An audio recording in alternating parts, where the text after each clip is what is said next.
น้องไผ่สาวอันสาวนั่นซื้ออย่างสาวฟ้ากินเบียร์น้ำกันหลายเถื่อนะขี้คุยอีก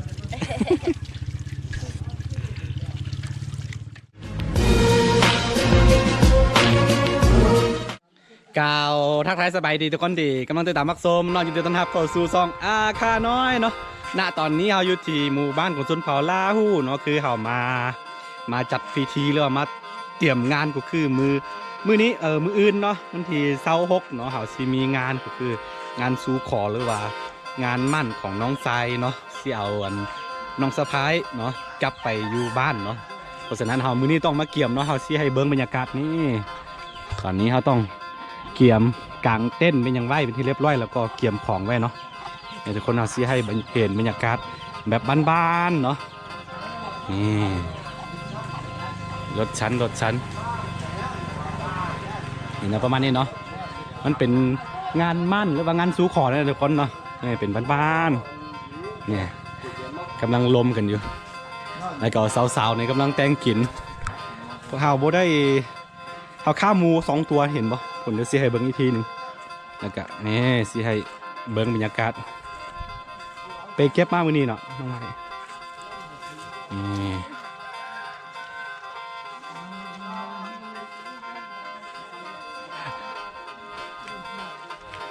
บ้านนะทุกคนเนาะแล้วก็เดี๋ยวมืออื่นเอาสิไทยอีกให้ทุกคนได้เบิ้งกันนี่อันนี้เป็นน้องไพเดอร์แล้วก็อันนี้น้องยังลืมสื่อ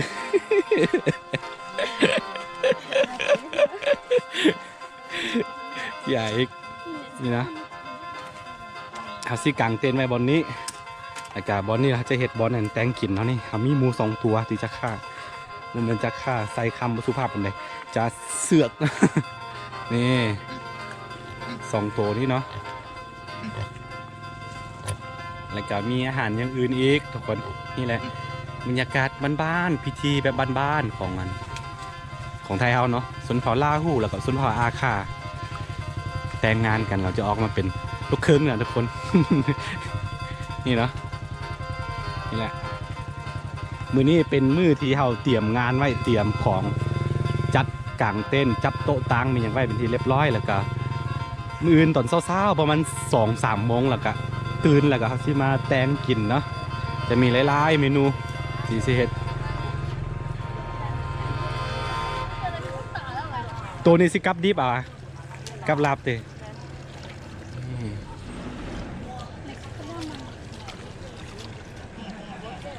เขาซื้อเบิ้งสาวๆล่างพัก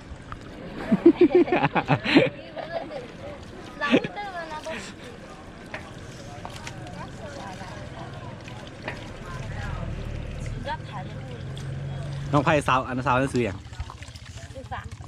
สาวฟ้ากินเบียร์น้ำกันหลายเถื่อนะขี้คุยอีก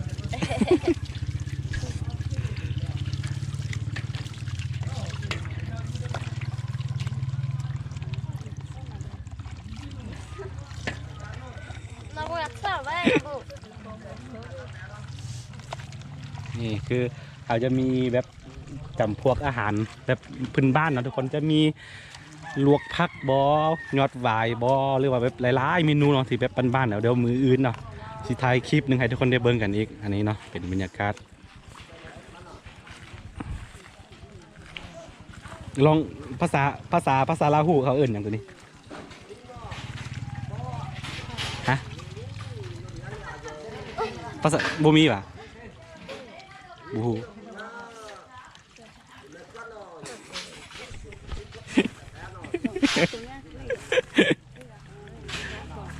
ตอนนี้เขาไปเอาเต้นเพิ่มอีก2 อันเนาะเพื่อไว้อีแบบยันคนมาหลายหรือบุญบอลหนังค่ะนะเตรียม FC เสียดายมีโควิดโนโมเมนต์นี่มาห่วมกันได้เด้อทุกคนเด้อเซิร์ฟ FC ทุกคนมาห่วมกัน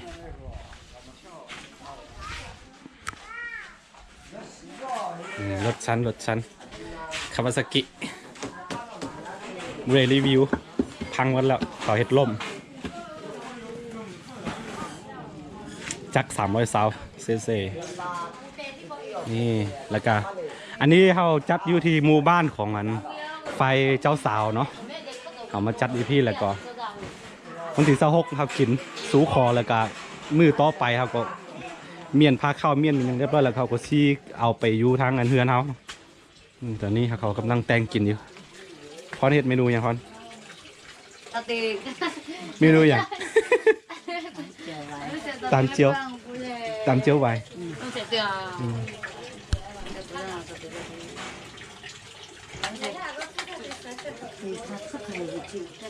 นี่คือเจียวไว้ทุกคนซีมือของสาวพรมาไม่เอาไปแต่กันแล้วอ่ะเจ๊มาสีนี่เนาะส่วนหลายสาวสำหรับเราหู้นี่ค่อนข้างขี้อายนะทุกคนค่อนข้างขี้อายแล้วบุคอยแบบว่าภาษาลาว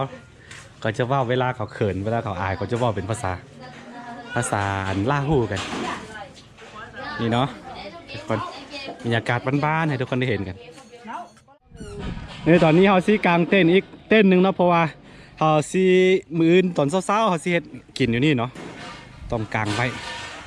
กันแดดกันฝนช่วงนี้ก็เป็นช่วงหน้าหนาวเลยพี่น้องเอ้ยเนาะค่อนข้างลำบากแล้วก็มืออื่นได้ตื่นแต่เช้าๆเนาะ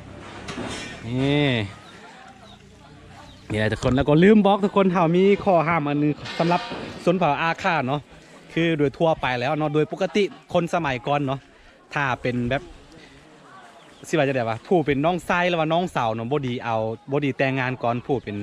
ป็นพี่สาวหรือว่าผู้เป็นอ้ายเนาะแต่ว่าณปัจจุบันนี้เนาะสังคมก็ได้เปลี่ยนไปกว่าเขาก็บ่ถือเนาะเพราะว่าตอนนี้เนาะน้องสาวก็เอาผัวแล้วก็น้องไส้ก็แต่งงานแล้วทุกคนเหลือเด้อันนั้นเนาะอ้ายคนโตไอ้กกเนาะบ่ได้เอาเถอะทุกคนบ่เป็นยังแต่ทำเป็นเมื่อก่อนเนาะชนเผ่าอาคาเขาถือกันเนาะแบบบ่ดีแบบผู้เป็นอ้ายหรือว่าผู้เป็นเอ้ยต้องเอาผัวก่อนหรือว่าเอาเมียก่อนถึงผู้เป็นน้องไส้น้องสาวจึงจะเอาทีหลังเนาะแต่ว่าณตอนนี้บ่เป็นยังน้องบ่ได้ถือแล้วนี่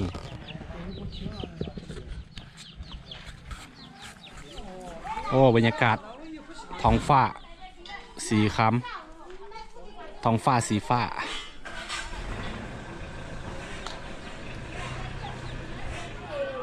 นี่เนาะเขาสิกางเต้นอีกเต้นหนึ่งทุกคนสวยกันคนละไม้คนละมือนี่แหละวิธีแบบบ้านๆเนาะงานสู่ของานมั่นงานสู่ขออันเดียวกันเลย โอ้กันแล้วกันเขาสิ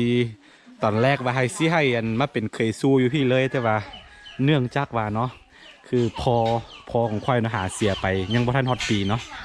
เพราะฉะนั้นบุดีออกเฮือนไปพร้อมเดียวกันแบบ2 คนเนาะเพราะว่าพอก็หาเสียไปปีนี้ช่วงเดือน5แล้วก็ขั้นน้องไซออกมาอยู่พี่กับบุดีเนาะก็เลยว่าเปลี่ยนแผนเนาะมาขอมามั่นแล้วก็ไปอยู่ทั้งคนเลยเนาะเอาอัน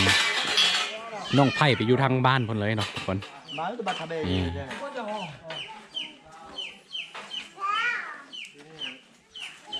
บรรยากาศสวยกันเอ้ย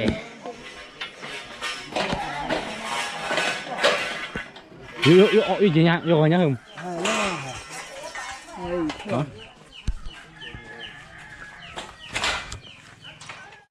แต่คือผู้ยิลาผม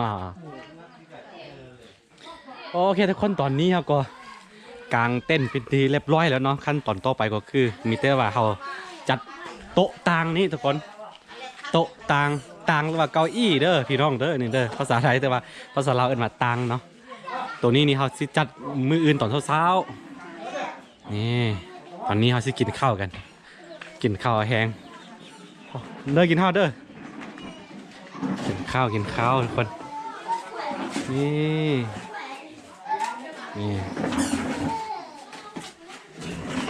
มีแต่อาคากินแล้วหูไม่ไม่เอามากินโปกันเนาะมาขอดองน้ำไหมนี่ทุกคนเราจะกินข้าวกันอาหารบ้านๆของเรานี่แหละบรรยากาศหลังจากที่เราเอาแห้งแล้วก็กินข้าวกันนี่ประมาณนี้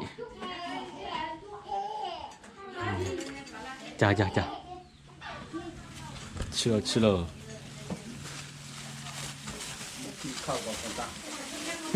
ภาษาลาหูกับเขาจ่าที่แบบเมื่อน เจ้าจ้า จ้า เจ้าเจ้าจ้า คือลืมบอกเนาะทุกคนภาษาลาหูกับภาษา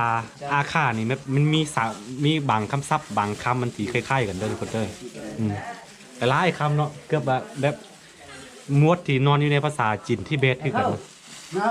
เพราะฉะนั้นเวลาฟังเนี่ยมันจะเข้าใจโดยเฉพาะเป็นคนลาหูเขาบอกภาษาอาคานี่โอ้สุดยอดเลยเขาบอกได้เนาะแต่ว่าคนอาคาบ่ค่อยเว้าบ่ค่อยเป็นสิกินข้าวกันก็เนาะตอนนี้เราก็กินข้าวอิ่มแล้วเนาะขอให้ท่านผู้ชมทั้งหลายเนาะติดตามเรื่องราวกัน